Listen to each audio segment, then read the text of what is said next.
What's up, little dude? Yeah, there it is. Oh, I know it's just a reflex probably, but I love poking his little cheekies right here. He can't even get a little smile. Oh, it's not a reflex. Because he's not going to smile for me. Oh, there it is. Oh. Oh. Yeah, but anyways, this is my favorite part. Oh, he's got the camera. Alright, buddy. Yep. Yep. He's got a latch on. But this is hands down my favorite part about van life, is I get to hang out with my family all day. Just thought he'd give us a little fart. A little toot for the camera. But I don't get to work with this little guy. This is my coworker now. And my lovely Emily is my other coworker. And then I got this coworker here in the front seat, which I don't know if you can see him. But this is my other coworker right here, Mr. Jeebs. This is our office. And I know you probably can't see because the camera, but or the sun being here, but this is our office, is gorgeous sunset. And so I get to have my little homie. Hi. This little homie right here. Yeah. And our wonderful office.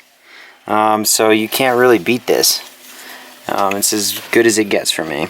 This is what I care about. I care about this dude and that little lady right there. Oh God, it smells.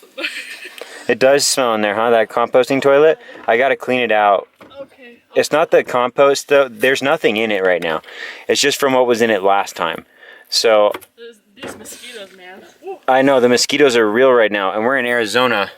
We're safe from them inside the van because we have this net right here that goes around. This little guy even has one bite. Show him your bite, bud. Show him your bite. Where is it? Oh, he's got a bite right there on this arm. A mosquito bite, and he's got two on his back. But he's okay. He doesn't even complain about it, and he doesn't itch or nothing. He's like, dude, mosquito bites ain't crap. He's like, try teething. Teething is the worst. Yeah. I take a mosquito bite any day. I'll bring you to the Thunderdome. Yeah. What do you have to say to the camera? Oh. Oh? Oh? See, this is what he does when he wants to be picked up. He holds his little arms out like that and he smiles at us. Because he knows we can't help but pick him up when he does it. Oh. A little too deep in there, buddy. Yeah. Yeah, see, like that. He wants to get picked up. So today is a day of letting things go, because we realized that van life, although great, just makes it a lot more simple if we like get rid of things. And Dan kind of beat me to it, so he kind of looks like a different person. Who are you? What did you do with my husband? I do look like a different person, huh? I can look like totally like Middle Eastern or something like that if I like have my beard long and everything. Yeah. And then I can flip it and I can look kind of like a surfer bro like this. Or then I can cut at the top and everything like that. And look like an army dude. Totally, yeah, exactly, dude. Like you're in the... When I first met Emily, up with her, I cut my hair and I had like longer hair and I shaved my beard and everything. And when I cut my hair too, I look even more different. And so, like totally different person. Like you can't recognize who I am, like really, honestly, unless you like she had to double take me. She was like, we had been dating for a few months.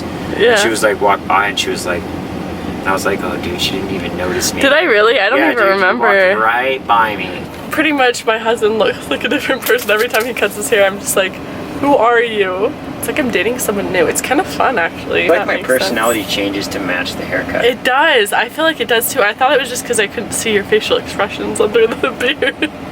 No, I think it's probably both. Yeah. But I think I just feel lighter like this. And when I have a beard, I become more serious because like the beard is serious. I'm more itchy. You know what I mean? So it's like everything I'm doing is a little bit more like of a nuisance or like a burden. Like, but then the beard is gone and now it's just like, like, yeah. Really does feel good. Dan, tell everybody what you told me yesterday. You told me that... We spent all day together. You said a lot of things. Yeah. Well, Dan told me yesterday that he would do anything for me. So I'm going to really use and abuse. Dan, go make me a sandwich. Okay, I'm done. You don't like sandwiches though. Every time I try to make you a sandwich, you don't want one. Make me a salad. Nasty ass needs to go shower. I do. I haven't showered in like 2 days and Mama's getting ripe. Yeah, my nasty ass just showered. I was ripe too. Yeah, we've been trying to stay hygienic with like baby wipes and stuff, but the shower, I mean, there's not really a lot that baby wipes can really do for you at some point. You just feel dirty as hell. You're like, man, like it's time for a shower. Yeah, you just have layers of weird fragrance. Yeah. And then where we're at right now, we came back because we wanted to show Bodhi to my family and like have them all be introduced and do like their little, oh, what's up, you're a baby, and like what's up, you're a baby. But it's hot right now. Like it's normally not this hot this time of year in Prescott. And the rain has been uncharacteristic. Like it's not normal how much rain that they've gotten kind of later in the year, plus the heat. And so I've never experienced mosquitoes like this, dude. I'm getting ripped to shreds. Just snuggle on us. Just sleep and snuggle into mama. That's what his day is going to consist of every day. I am You're a pillow. I'm a pillow. I'm a You're a big pillow. Snuggly pillow. And he wears like size. He's huge, dude. Size 6 Some to stuff. 9-month-old clothes. Yeah, there's one thing that he was 12-month-old. growing out of that was 12-month-old. So it just depends on what the brand is and stuff. True. But like, yeah, dude, he's giant today. Today we are going to, well, take showers, and then I think we're gonna probably pack up and move spots to somewhere that's more shady because Labor Day is over. And look at this. Yeah. We are just, you can see, just in the open, just baking in the sun. I'm sick of baking in the sun, so we're gonna find some shade, even if we do get swarmed by mosquitoes. Yeah, we got some like essential oil, insect repellent, mosquito repellent, so I think that'll do the trick. Yeah.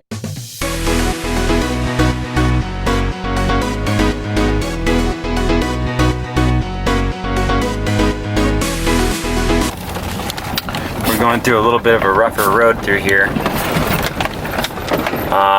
And I blew a tire, but it's not draining fast enough to change it right away.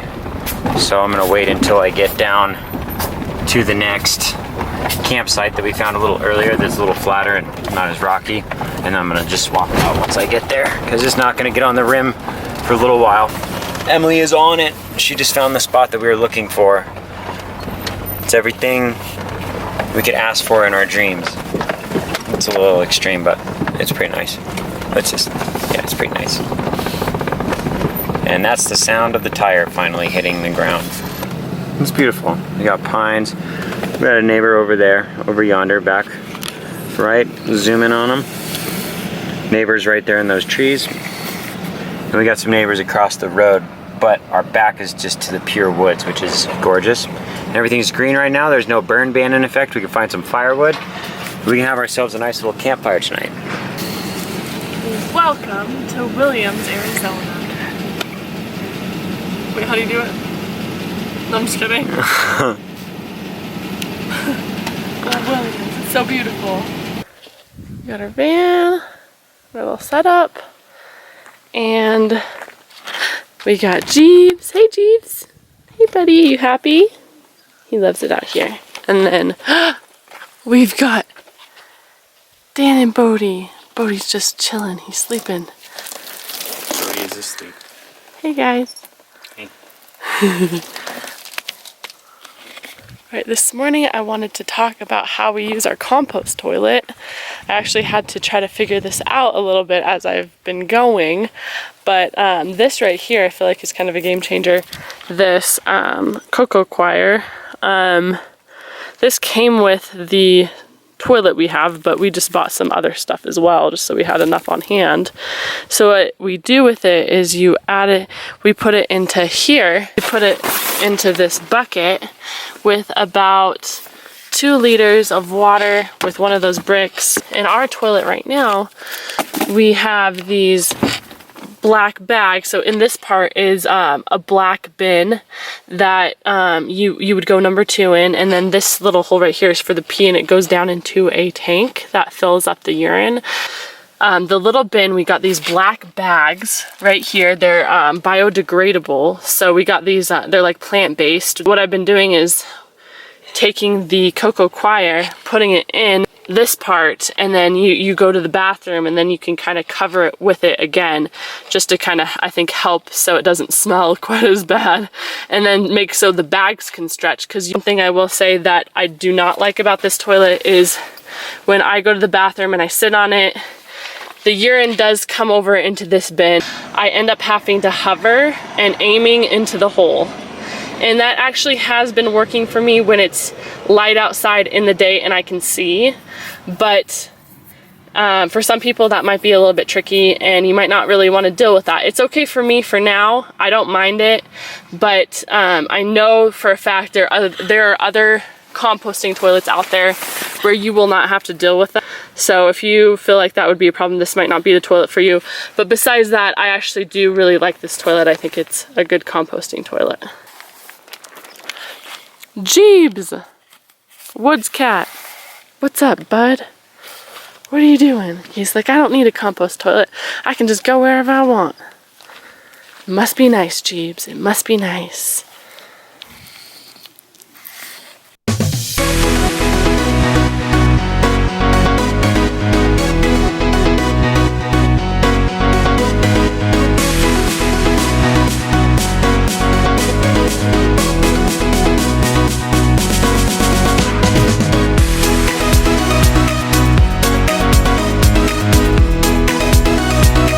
Alright, so here I am in Sigmund, Arizona. This is my dad's property, I guess, that died about close to 20 years ago.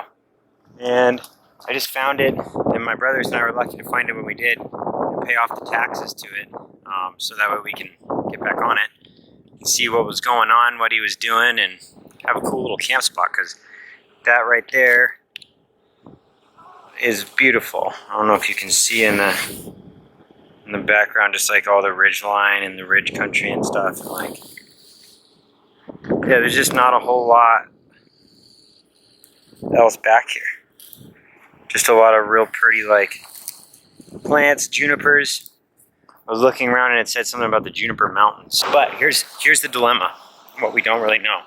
So all the surveyors are backed up for like 4 months. Like some of them 3 months, some of them 4 months. They won't even take your name down on a waiting list.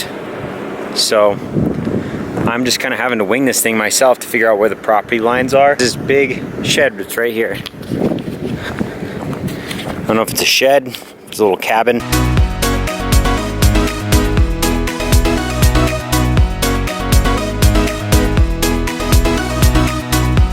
Right here, this structure looks like it could be 20 years old, honestly.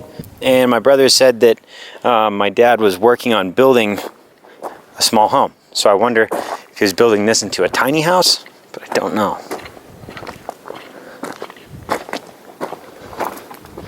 As you can see, I tried to knock. Response. Open the door, no response. So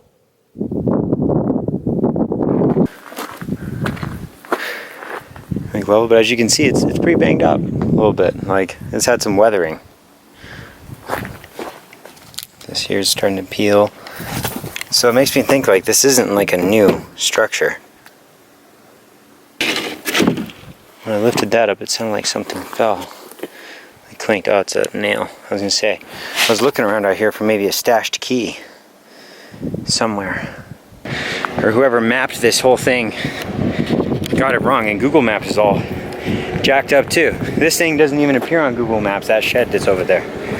So I went looking, and here's what I found. Right here is one of the rebars that's been set as a property marker. And if you look, this is 90 degrees with the road right here. And it's a parallelogram, so runs like that. If you can see, the shed's to the right of this, where this is pointed, where the camera's pointed. So that makes me think that it's on whatever parcel to the right of this post right here. But it's hard to be sure. It's hard to be certain. And I don't want to go breaking into people's stuff. I'm not 100% sure and certain that it's, in fact, on our land. So I'm going to go and ask around a little bit, maybe knock on a neighbor's door. And I have a feeling that the property markers online that you can find on the Yavapai County website are wrong. Because I don't know why someone would build their home with their shed on someone else's property. That shed over here belongs to someone else, and that's on what the county line shows as being on ours, but that makes me wonder if, which I wouldn't care either way, but it just makes me wonder, like, if it's not all pushed down a little bit, since that's showing the shed on that property. It doesn't make sense. So I wonder if it's all really just pushed down a bit, and that's what this land marker is actually pushed down, and what the county's showing online is just way wrong. As you can see over here, looks like my dad was doing something out here. Nonetheless, there's a bunch of just piles of stuff, really crap, all over the ground. And it's because, I don't know, it looks like someone either came out here and pulled them apart with a, with a hammer and nails and just like destroyed something, or not. Or if there's like a small twister or something that came in. But as you can see, this used to be a road coming right down into here and going up to there. This used to be like a little driveway. It's got some cement here and everything. But now it's just torn to pieces, really.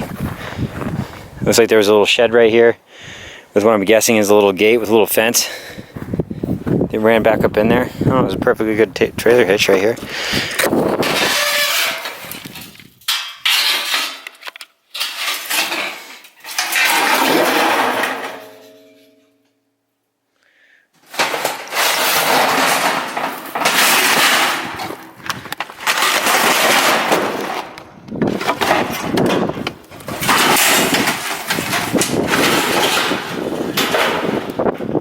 Kind of a live trap.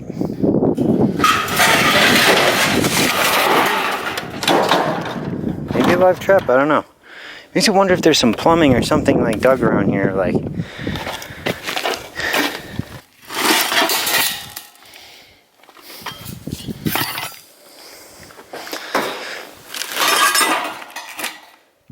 Old bottle jack.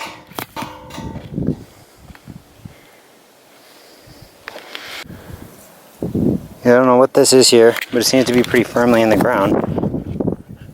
You can give it some wiggle, but as far as lifting up on it and it coming out, it's not going to. I don't even know what this piping is for. Almost looks like either air or water, like some kind of like a gas or water. Like the second post is seemingly non-existent.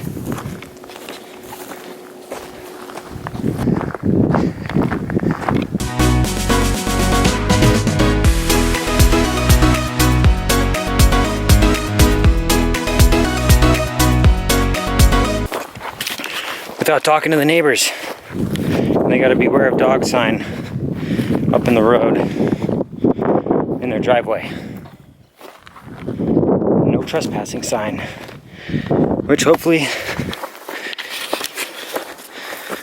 they'll be cool. Big boulders.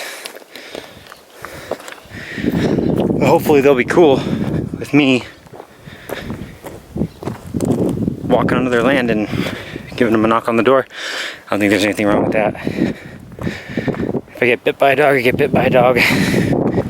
Nothing new. Okay. I walked down this way and went to the left of it a little bit to see if I could find another marker post. Nothing? But I can't, nothing. It just seems like it's on right here and then way down there. Yeah. We're gonna go down there, we're gonna talk to them. Okay, so let's turn on the car. We'll stay in the car while you go in. Sounds like a plan. Be careful. I mean, it says it has like dogs. So tell me that truck doesn't look like someone died in about 20 years ago. You probably could look in the glove box and see if there's any papers. See if there's any paperwork or something in there or names. What if there's like, what if it says your dad's name? Yeah, if it has my dad's name, then that'll be more information. But I just, Look at this shit.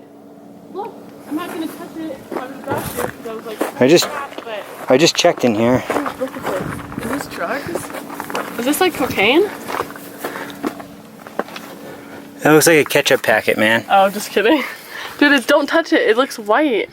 So what? It's like an old ketchup packet. Oh, okay. But what I'm trying to figure out is, because I came over here to knock on this person's home to say hello and introduce myself, and you know, we're the neighbors next door, but I can't find any information as to someone who lives here. And my brothers all told me that my dad was working on building a home and doing some stuff out here. And so my wonder is if he wasn't actually building this home, then whatever is listed online is wrong for some reason or another. But I don't know. Do you see anything in the glove box? It says, what's his social security number? 665 from Social Security. See if there's any names on here. Dodge. That's not gonna say his name. Santa Fe, California. No. It should say a name on it. That's what I was thinking, is like maybe in here too.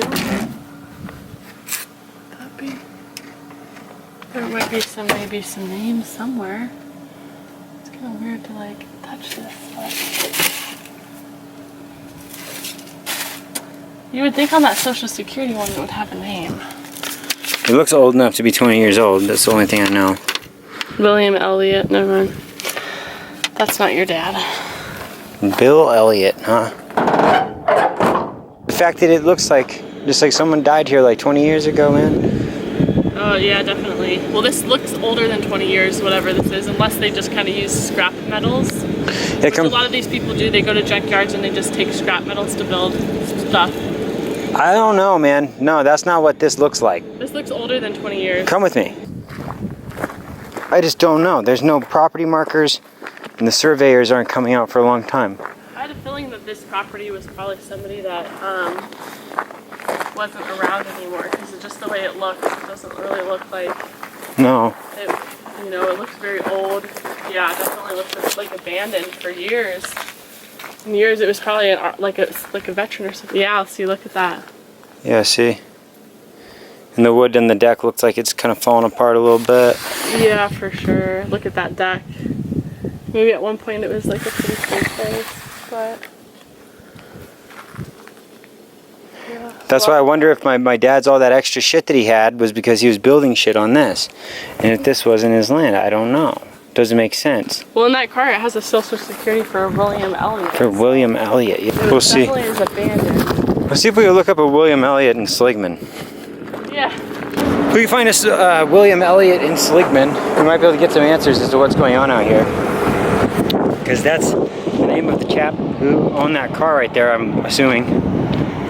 So I guess that's the next step. Find old William Elliott and see if he has any answers, or if he's dead, find out from his family whether or not this is his house, or if he was renting it or something like that for my dad. I don't know. We're gonna find out, but interesting nonetheless.